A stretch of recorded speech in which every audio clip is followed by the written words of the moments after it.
HUSHMAP AI, pretty cool new app, HUSHMAP XYZ. So walk into real places, talk to AI strangers.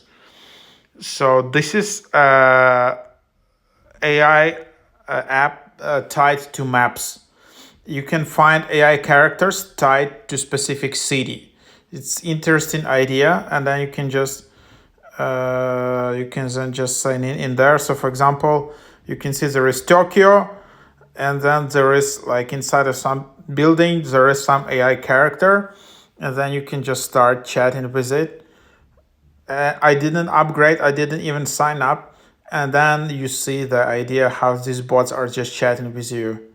And then you can see, for example, in Tokyo in specific buildings there are these bots, and then you can just message them for free. So if you're looking for alternatives, this is a nice one. For alternatives for like chai app, this is a good alternative, so you can try this one.